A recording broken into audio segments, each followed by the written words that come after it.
in general, first, the U.S. economy is improving very quickly.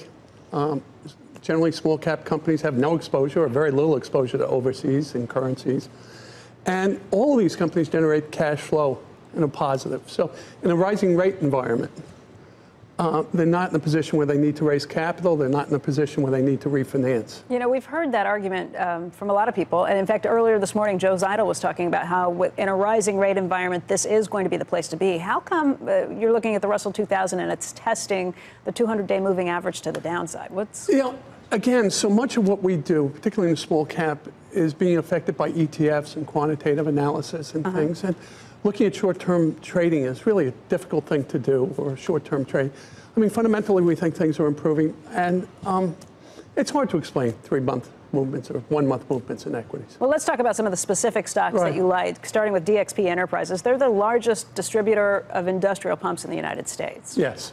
And again, when you think about what's going on in the economy, you think about what's going on in oil and gas, you're seeing the numbers improve. You're seeing companies come from cyclical bottoms to improving fairly quickly. And CapEx spending, I guess, being spent at the same time? CapEx spending going on at the same time. And you're seeing earnings growth that really you haven't seen in a long period of time.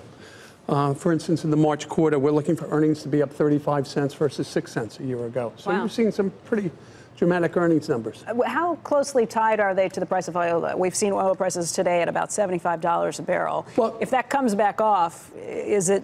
Clearly, there's not a direct lag, but when you look at people making capital spending, those decisions are generally made a year or 2 years before. So now you're just seeing the momentum start building. All right, another name you like is Columbus McKinnon. Ticker symbol there is CMCO. Why? Again, it's a very similar company. They're the largest producer of hoists in the world. And again, as the industrial... Like crane hoists? Crane hoists, other hoists. And again, as the U.S. economy is improving, that's been terrific. The other thing, they're in the midst of a restructuring, so they're driving down costs as well. Graham Corporation, which is ticker symbol GHM, is also very closely tied in to what's been happening in the petrochemical business. Yes. So what happens here? I mean, there again, petrochemicals improving. What's neat about Graham is Graham's a tiny company relatively. It only has a market cap of under 300 million.